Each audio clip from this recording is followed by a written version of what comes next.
अस्सलाम वालेकुम नाज़रीन, मैं अताउर रहमान कोहिस्तानी और मेरे साथ सीनियर सहाफ़ी रिज़वान ग़िलज़ई साहब मौजूद है। बहुत शुक्रिया सर आपका।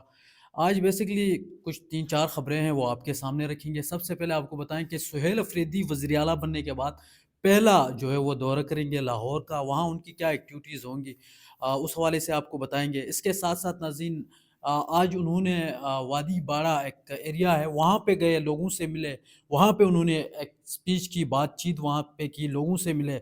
वहाँ पे क्या एक्टिविटीज़ रही, इस हवाले से भी बात करेंगे और जो एक मुज़ाकरात की दावत दी थी शहबाज शरीफ साहब ने वज़ीर-ए-आज़म ने कि पाकिस्तान तहरीक-इंसाफ़ और तमाम जितनी भी जो तहरीक-ए-तहफ़्फ़ुज़ आइन पाकिस्तान का जो प्लेटफ़ॉर्म है उनके लिए।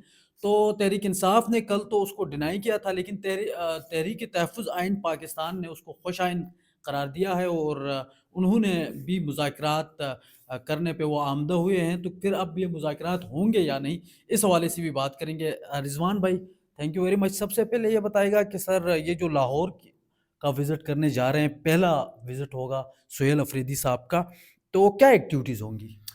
देखिए लाहौर में ज़ाहिर है वो पंजाब असम्बली जाएंगे और कुछ और एक्टिविटीज़ हैं। बेसिकली मकसद यही है कि पंजाब के अंदर एक थोड़ा सा तहरीक के हवाले से, स्ट्रीट मूवमेंट के हवाले से उनको पैगाम मिला हुआ है, तो वो पंजाब का भी दौरा करके और ख़ास तौर पे लाहौर का, और वो कल सिलसिला शुरू हो जाएगा जब वो इस्लामाबाद पंजाब की हदूद में दाखिल होंगे। चक्री में वहाँ पे उनका पहला इस्तकबाल किया जाएगा। फिर मुख्तलिफ इंटरचेंजेस पर मुख्तलिफ अज़ला के जो पीटीआई के लोग हैं वो उनका इस्तकबाल करेंगे। फिर वो लाहौर पहुँचेंगे, वहाँ पे वो पंजाब असम्बली में जाएँगे। वहाँ पे सही। वो उनका इरादा है कि वो जो असीरान हैं कोट लखपत जेल में, जिसमें शाह महमूद कुरैशी, डॉक्टर यास्मीन राशिद, एजाज चौधरी, उमर चीमा और इसके अलावा जो लोग मौजूद हैं, मियाँ महमूद रशीद, उनसे वो मुलाकातें करने का इरादा रखते हैं। फिर साथ-साथ ये इत्तला भी है कि पहली दफ़ा काफ़ी अरसे बाद जो लाहौर की जो लिबर्टी चौक है, जी। वहाँ पे कोई एक्टिविटी होगी, वज़ीर आला वहाँ पे जाएँगे।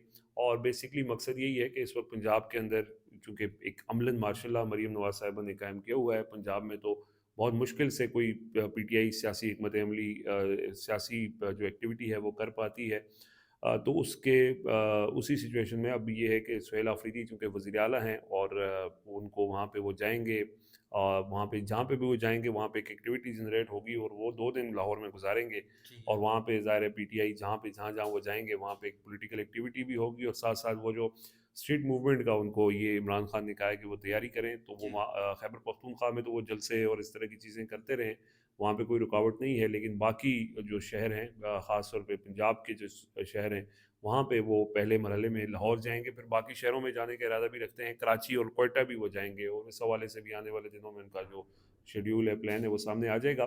लेकिन ये जो पंजाब में उनकी एक्टिविटी है, ये बेसिकली पीटीआई को मुतहरिक करने के लिए, वहाँ पे जो है खौफ की फ़िज़ा है उसको ख़त्म करने के लिए, और ये हुकूमत पंजाब के लिए भी एक चैलेंज है कि ज़ाहिर है वो एक सूबे के वज़ीर आला को आने से रोक तो नहीं सकते। बिल्कुल। लेकिन ये है कि जहाँ पे वो जाएँगे उस हवाले से पीटीआई ने अपनी जो शेड्यूल है या हिकमत अमली है वो तरतीब दी हुई है। आलिया हमज़ा मलिक साहिबा इसमें बड़ी एक्टिव हैं, ठीक है। और उन्होंने अपनी पार्टी को ये हिदायत दी है कि जहाँ-जहाँ खैबर पख्तूनख्वा के वज़ीर आला सुहेल आफरीदी जाएँगे, वहाँ पे वो कारकुनान जो हैं वो जमा होंगे, सही। और इमरान खान की रिहाई के हवाले से नारेबाज़ी और खिताबात, ये सारा सिलसिला होगा। तो एक जुमूद सा तारी था पंजाब के अंदर सियासी जो एक्टिविटीज़ के हवाले से, तो उसमें एक तेज़ी आएगी, एक तहरुक पैदा होगा। तो ये उस स्ट्रैटेजी का हिस्सा है, और ज़ाहिर है कि वो 2 दिन वहाँ पे यही सारी एक्टिविटीज़ करेंगे, और मकसद उसका यही है कि पीटीआई को पंजाब के अंदर जो है वो उठाना है। इसके साथ-साथ उनकी हिकमत अमली ज़ाहिर है, दूसरी साइड पे उनके जो शाहिद खट्टक जो आईएसएफ के चीफ़ ऑर्गेनाइज़र उनको बनाया गया है, जी। वो भी पंजाब का दौरा कर रहे हैं, और वो भी वहाँ पे जाके आईएसएफ को मुतहरिक कर रहे हैं, मुख्तलिफ यूनिवर्सिटीज़ में जाएँगे, यूथ से मुलाकातें करेंगे। तो ये सारी चीज़ें बेसिकली वो जो इमरान खान ने स्ट्रीट मूवमेंट के हवाले से बात की है, उसका हिस्सा है, और उस सिलसिले में ये एक पहली चीज़ है, एक बड़ी चीज़ है। अब हो सकता है कि उसके अंदर बहुत जगहों पे पंजाब गवर्नमेंट रुकावटें डालने की रुकावटें कोशिश डालें, करे, बिल्कुल। क्योंकि आपको पता है कि पंजाब में ही अडयाला जेल आता है, और जब खैबर पख्तूनख्वा के वज़ीर आला सुहेल आफरीदी आते हैं, तो पुलिस उनको रोक देती है वहाँ पे। बिल्कुल। तो ये भी इम्कान है कि पुलिस उनको वहाँ पे बहुत ऐसी मकामात पे अगर वो बहुत ज़्यादा जाएँ, वो जो जैसे लिबर्टी चौक का प्लान है, अगर वहाँ पे लोग इकट्ठे होंगे तो पुलिस उनको रोकेगी। तो जी। एक वो जो होता है कि और होता आया है मुसलसल कि पुलिस रोकती है, कारकुन आगे जाते हैं, गिरफ्तारियाँ होती हैं, एफआईआर्स होती हैं। तो वो वज़ीर आला की मौजूदगी में लोगों को रोकना और गिरफ्तारियाँ और एफआईआर्स, ये एक नई चीज़ होगी, इंटरेस्टिंग चीज़ होगी। देखते हैं अब उसमें कितना वो कामयाब होते हैं। ठीक है, ये तो दौरे के हवाले से बात हो गई और अभी मुज़ाकरात पे बात करते हैं। मेरे ख़्याल में चूँकि महमूद अचकज़ई साहब जो उन्होंने तो मुज़ाकरात की जो ऑफ़र है वो कबूल कर ली है। किन शराइत पे की है? क्या डिमांड रखी गई है? देखिए, एक तो वज़ीर-ए-आज़म ने ना वो जो तहरीक-ए-तहफ़्फ़ुज़ पाकिस्तान की प्रेस कॉन्फ्रेंस हुई थी, उसमें उन्होंने एक नेशनल डायलॉग की बात की थी और जी, उसके बाद वज़ीर-ए-आज़म ने कहा कि मैं मुज़ाकरात की पेशकश करता हूँ और बेसिकली वो वज़ीर-ए-आज़म भी इतने बाइख्तियार तो नहीं है, आपको पता है, लेकिन वो उनकी जो पेशकश आई उसको पीटीआई ने तो मुस्तरद कर दिया, लेकिन तहरीक-ए-तहफ़्फ़ुज़ पाकिस्तान ने उस पेशकश को इस तरह से कबूल किया है कि चूँकि पीटीआई जो है वो हुकूमत से मुज़ाकरात नहीं करना चाहती। ठीक है। और इमरान खान भी इस हवाले से वाज़ेह उनका पैगाम है, वाज़ेह मौक़िफ़ है, हलीमा खान साहिबा इसके ऊपर बात कर चुकी हैं। तो इसमें उन्होंने ये कहा है कि हम मुज़ाकरात इमरान खान की रिहाई के हवाले से या पीटीआई के ऊपर जो पाबंदियाँ हैं, उसके हवाले से कोई मुज़ाकरात हुकूमत के साथ नहीं करने। ठीक है। हमने जो एक ग्रैंड डायलॉग की, एक नेशनल डायलॉग की जो बात की थी कि इस वक़्त जो मुल्क में जमहूरियत का हाल है, अदालतों का हाल है, कानून की हुक्मरानी का हाल है और ख़ास तौर पे उन्होंने कहा कि जो जिन चीज़ें हैं, जिन चीज़ों पे हुकूमत के साथ बात हो सकती है, वो शफ़ाफ़ इंतख़ाबात हैं, नए चीफ़ इलेक्शन की कमिश्नर की तकर्री है, अदलिया की आज़ादी है, यानी 26वीं और 27वीं आईनी तरमीम की वापसी और इसके साथ-साथ कानून की हुक्मरानी, यानी ये ऐसी चीज़ें, ऐसी शराइत हैं जो मौजूदा रजीम के लिए शायद पूरी करना मुमकिन नहीं है। ठीक तो है। इनकी जो उन्होंने ऑफ़र कबूल की है, इसने बेसिकली हुकूमत को एक बैक फुट पे ज़रूर डाला है जी, कि हुकूमत ने मुज़ाकरात की ऑफ़र की और ये बड़ी अच्छी स्ट्रैटेजी है कि उन्होंने मुज़ाकरात से इनकार नहीं किया। उन्होंने कहा मुज़ाकरात करते हैं लेकिन इन चीज़ों पे करते हैं। हम इमरान खान की रिहाई पे आपसे बात नहीं करेंगे। हम ये कहेंगे अदालतों को आज़ाद कर दें, इमरान खान खुद ही रिहा हो जाएँगे। ठीक और हमारे मैंडेट के हवाले से महमूद खान अचकज़ई बहुत पहले से ये कह चुके हैं कि मैंडेट चोरी हुआ है, चोरों से बात नहीं की जा सकती। वो उस वक़्त बात होगी जब मैंडेट वापस होगा। सही। तो उसमें उन्होंने ये कहा है कि हमने इंतखाबात पहले चीफ इलेक्शन कमिश्नर की तकर्री करें, अगर हुकूमत संजीदा है और उसमें अपोजिशन के साथ मिलके जो एक तरीक़ाकार है कि आज़ाद इलेक्शन कमिश्नर आए और उसके बाद वो इलेक्शंस हों, उसके बाद अदलिया की वो कंट्रोल करने के लिए जो तरमीम हुई हैं, वो वापस हों। सही। तो इन सारी चीज़ों के ऊपर वो बात कर सकते हैं और उन्होंने ये ऑफ़र दे के, ये ऑफ़र कबूल करके बेसिकली शहबाज शरीफ को मज़ीद मुश्किल में डाला है कि उनके पास वैसे तो कोई इतना ज़्यादा इख्तियार नहीं है, जी, लेकिन अब उन्होंने ऑफ़र की थी, वो ऑफ़र कबूल कर ली गई है, तो अब बॉल जो है वो हुकूमत के कोर्ट में चली गई है कि जी, हुकूमत इसमें क्या करेगी? हुकूमत इसमें कितनी संजीदा है? और इसमें लोग बात भी कर रहे हैं कि अगर हुकूमत संजीदा है, तो हुकूमत इमरान खान से मुलाकात करवा दे, महमूद बिल्कुल। खान अचकज़ई की मुलाकात करवा दे, अगर बहनों की मुलाकात नहीं करवानी है। ठीक और शहबाज शरीफ साहब अगर समझते हैं कि मुज़ाकरात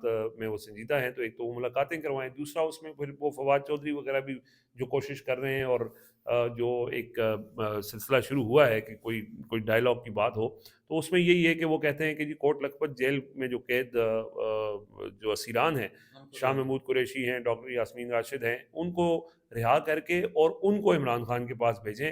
हो सकता है कि वो इमरान खान को किसी बात के ऊपर कन्विंस कर लें, आमादा कर लें, यानी इमरान खान उनकी बात तो सुन सकते हैं, बाकी वो किसी की बात नहीं सुनेंगे। ठीक तो है। ये इस वजह से वो जो कोशिश कर रहे हैं जो लोग कि यार किसी तरह बातचीत से मामलात हल हो जाएँ, क्योंकि देखें इस वक़्त हुकूमत भी हो या एस्टेब्लिशमेंट हो या जो मौजूदा रजीम हो, ये इसमें कोई शक नहीं है कि उन्होंने मुकम्मल कंट्रोल हर चीज़ का हासिल कर लिया है और अपनी ताकत का मुज़ाहरा तो कर दिया है। ठीक लेकिन है। उसके बावजूद हालात जो हैं, वो उनके काबू में नहीं आ रहे, उनके कंट्रोल में नहीं आ रहे और जो वो उन्होंने पूरी कोशिश की कि किसी तरह लोगों को इस बात के ऊपर आमादा कर लिया जाए कि वो मौजूदा रजीम को मान लें, उसमें वो किसी तरह से भी कामयाब नहीं हो सके और इस सारी सूरत-हाल के दौरान जो असल मकसद था कि जो सबसे बड़ा चैलेंज है किसी भी हुकूमत या रजीम के लिए वो मईशत है और मईशत की बेहतरी के कोई इम्कानात जो है वो नहीं सामने आए, कोई बिल्कुल। आसार नहीं सामने आए, बल्कि सूरत-हाल यहाँ तक पहुँच चुकी है कि अफ़गानिस्तान की मईशत पाकिस्तान से आगे चली गई है और पाकिस्तान जो है वो मुसलसल नीचे जा रहा है। तो ये चीज़ चैलेंजिंग तो है और ये अब एहसास आज नहीं तो कल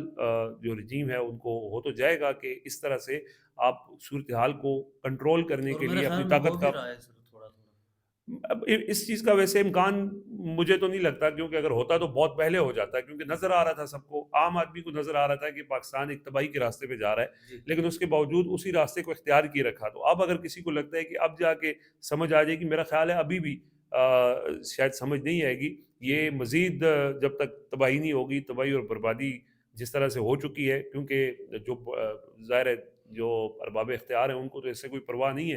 लेकिन आम आदमी की जो हालत है, आम आदमी की जो इस वक़्त जो ज़िंदगी है, वो आम आदमी बेहतर समझ सकता है, जो देखने वाले हैं उनको भी बेहतर पता है कि उनकी ज़िंदगी में पिछले 3 सालों में क्या तब्दीलियाँ आई हैं और कितनी मुश्किलात बढ़ी हैं और ये मुश्किलात मुसलसल बढ़ती जा रही हैं और इससे जो मौजूदा रजीम है उसके लिए मुश्किलात वो लोगों के लिए मुश्किलात होंगी तो उनके लिए भी मुश्किलात होंगी।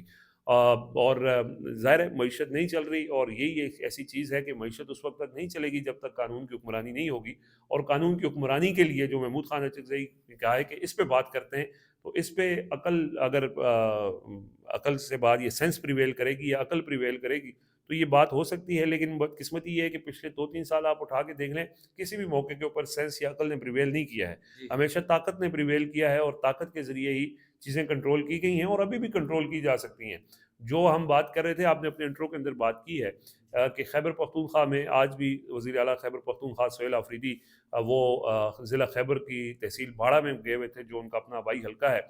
तो वहाँ पे उन्होंने जो बात की है, जो हमने कल भी गुफ्तगू की थी, परसों भी की थी कि खैबर पख्तूनख्वा में तीरा के अंदर वादी तीरा जो है, वहाँ पे ऑपरेशन की तैयारी हुकूमत ने मुकम्मल कर ली है जी। और वो जो वहाँ के मकामी मशरान हैं, उनसे वो उन्होंने नेगोशिएट किया है, उनको उन्होंने मुआवज़े दिए हैं और वहाँ से नकल मुकानी शुरू हो चुकी है। ठीक लेकिन आज सुहेल अफरीदी ने वहाँ पे बड़ी बड़ी सख्त गुफ्तगू की है और उन्होंने यही कहा है कि हमसे पूछा, किसी ने नहीं पूछा इस ऑपरेशन के हवाले से और ये जो ऑपरेशन का मामला है, इसमें वो ये समझते हैं, उनका ये राय है कि ये ऑपरेशन दहशतगर्दी के ख़िलाफ़ से ज़्यादा ये एक बयानिए की बात है। यानी वो एक आपने देखा कि मुसलसल ये कहा गया कि वहाँ पे जो मंशियात है उसकी काश्त होती है और तिरा के अंदर और एक अरसे से हो रही है, तो लोगों को पता है ये तो कई 100 साल से ज़्यादा हो गए वहाँ पे काश्त हो रही है। लेकिन अब वो ये कहते हैं कि ये काश्त होती है और इसमें वो इसको जोड़ते हैं वज़ीर आला खैबर पख्तूनख्वा के साथ और फिर जी। वो कहते हैं कि ये नेक्सस है कि ये मंशियात वाले जो हैं ये दहशतगर्दों के साथ भी इनका ताने-बाने हैं। हुँ। तो उस अभी तो जेल वाली बात भी आ गई है सर, जी वो हाँ, आपने वो भी आपने कल जो ट्वीट किया हुआ था, हामिद मीर साहब ने जो बात की है। देखें ये सुहेल अफरीदी ने ये कहा है कि ऑपरेशन मैं रोक सकूँ या ना रोक सकूँ, लेकिन कम से कम मैं लोगों को सच बताऊँगा हुँ, और ये कहूँगा कि ये हमारी मर्ज़ी से नहीं हो रहा। जी। और वहाँ पे लोगों को उन्होंने इस बात के ऊपर आमादा कर लिया है और साथ-साथ वो ये कहते हैं कि इन सर्दियों के अंदर वहाँ तो जानवर नहीं रह सकते, तो वहाँ पे लोग कहाँ होंगे? यानी नॉर्मली वहाँ बर्फ़बारी होती है, तो जो दहशतगर्दों के ठिकाने हैं, वो भी वो खाली कर देते हैं क्योंकि बर्फ़बारी के अंदर रहना मुमकिन नहीं होता। लेकिन ज़ाहिर है वहाँ पे इस वक़्त ऑपरेशन की तैयारी हो चुकी है और इसके ऊपर खैबर पख्तूनख्वा हुकूमत पहले से आज उन्होंने एक बार फिर कहा है कि हम पहले भी इसकी मुखालफत करते थे, आइंदा भी इसकी मुखालफत लेकिन करेंगे और मैं सर इसमें एक सवाल है, सवाल ये है कि जो मशरान थे तकरीबन 28 थे या 29 थे जितने भी थे, वो सारे राज़ी हो गए हैं, वो किस बुनियाद पे राज़ी हुए हैं ये इस ऑपरेशन के लिए? क्योंकि अब वहाँ पे रहते तो वही लोग हैं ना ग्राउंड पे, तो जब वो राज़ी हुए हैं तो फिर उस चीज़ में प्रॉब्लम क्या है? हाँ, वो जैसे कहा जाता है कि मियाँ-बीवी राज़ी तो क्या करेगा काज़ी। हाँ, तो देखें वो जो मुशरान की एक कमेटी बनी थी उनके साथ कई हफ़्तों तक मुज़ाकरात होते रहे, बातचीत होती रही, उनके मुतालबात थे, उन्होंने कहा कि हमें पैसे दें कि हम जा कहाँ जाएँगे, घर छोड़ेंगे तो कहाँ जाएँगे? तो फिर अब उनको यानी जब वो फैमिली जा रही है तो उनको एक तो ट्रांसपोर्टेशन उनकी फ्री की हुई है, 2.5 लाख रुपए एक फैमिली को दिया जा रहा है, 50,000 पर मंथ उनको दिया जाएगा जहाँ पे वो रहेंगे और इसके ठीक है, अलावा अगर उनके घर डैमेज होंगे इस दौरान तो वो उनके घर का मुआवज़ा भी यानी 10 से लेके 30 लाख रुपए तक उनको दिया जाएगा। ठीक है। फिर ज़ाहिर है जब जो हुकूमत इख्तियार रखती है वो उसको जब किसी को मनवाना हो तो वो किसी भी तरह से उनको मनवा लेते हैं। बिल्कुल, बिल्कुल। तो लोगों को तो उन्होंने मनवा लिया है लेकिन खैबर पख्तूनख्वा की हुकूमत जो है वो इसके ऊपर नहीं मान सकी है। यही वजह है कि ये खबर मैं आपको बता रहा हूँ कि खैबर पख्तूनख्वा हुकूमत जो है वो वज़ीर आला खैबर पख्तूनख्वा सुहेल अफरीदी की जो हुकूमत है वो अब चंद अरसे की मेहमान आप समझ लें क्योंकि इस वक्त जो रजीम है उनका पूरा ये इरादा है कि वज़ीर आला खैबर पख्तूनख्वा सुहेल अफरीदी को किसी भी मुकदमे के अंदर उनको सज़ा देकर उनको नाअहल करवा दिया जाए। जी, पहले जब सुहेल अफरीदी आए थे तो उससे पहले ये कहा गया था कि इनको वज़ीर आला नहीं बनने दिया जाएगा। फिर उसके बाद ये कहा गया कि ये 2 महीने से ज़्यादा ये वज़ीर आला नहीं टिक सकते। वो 2 महीने उन्होंने गुज़ार लिए तो अब ये बातें हो रही हैं यहाँ कुछ हलकों में कि उनके पास मैक्सिमम 1 महीना या 30 दिन है और इस दौरान उनके खिलाफ कोई ना कोई एक्शन होगा और उनको नाअहल करार दिया जाएगा और उसकी वजह सिर्फ ये है कि वो इस मौजूदा जो रजीम है उस उनकी जो पॉलिसीज़ हैं उनके साथ चलने को तैयार नहीं है। मसलन पॉलिसी है कि अगर ऑपरेशन करना है तो उसमें वो उसकी हिमायत नहीं कर रहे बल्कि उसकी मुखालिफत कर रहे हैं जी। और अगर वो इसकी मुखालिफत करेंगे और हामी नहीं होंगे मौजूदा रजीम की पॉलिसीज़ के साथ तो उनका वज़ीर आला हाउस के अंदर रहना नामुमकिन हो जाएगा और इसी वजह से अब ये तैयारियां की जा रही हैं कि उनको मुख्तलिफ जो उनके ऊपर मुकदमात इससे पहले बनाए हुए हैं और कुछ मज़ीद मुकदमात बनाने की तैयारियाँ भी हो रही हैं, तो उन मुकदमात में उनको सज़ा सुनाकर उनको नाअहल करार दिया जाए और उनको वज़ारत आला की कुर्सी से हटाया जाए। ये इस वक्त प्लान बन रहा है, लेकिन दूसरी तरफ वज़ीर आला खैबर पख्तूनख्वा सुहेल आफरीदी आज उन्होंने डेरा जो बाड़ा है, वहाँ पे जो उनका अपना मकामी डेरा है, वहाँ पे गुफ्तगू की और बड़ी सख्त उन्होंने गुफ्तगू की और उसके अंदर उन्होंने कहा कि ये बहुत वाज़ेह बात है कि मैं लोगों को उन्होंने ये कहा कि ज़ाहिर है सुहेल आफरीदी एक तरह से ऑपरेशन सामने आके फिज़िकली तो उसको नहीं रोक सकते। बिल्कुल। जब सिक्योरिटी फोर्सेस ने ये फैसला कर लिया है और लोगों को वहाँ उन्होंने आमादा कर लिया है, नकल मकानी लोग कर रहे हैं, तो उसके बाद अब वहाँ पे वो उसकी मुखालफत कर सकते हैं जो वो कर रहे हैं। और उनका जो एक मुतालबा है कि उनकी इमरान खान से जब तक मुलाकात नहीं होती वो किसी बैकडोर चैनल को नहीं इस्तेमाल करेंगे, किसी से रब्ता नहीं रखेंगे। तो ये ऐसी चीज़ है जो मौजूदा रजीम के लिए अनएक्सेप्टेबल है और इसी वजह से अब उनके जो मैंने पहले कहा था कि दिन कम रह गए हैं जी। और उनके खिलाफ लाजमी कोई एक्शन मुतवक्के है। देखते हैं हुकूमत क्या एक्शन करती है। हुकूमत के पास दो ऑप्शन है, या तो वहाँ पे गवर्नर राज लगा दें या सुहेल आफरीदी को नाअहल कर दे।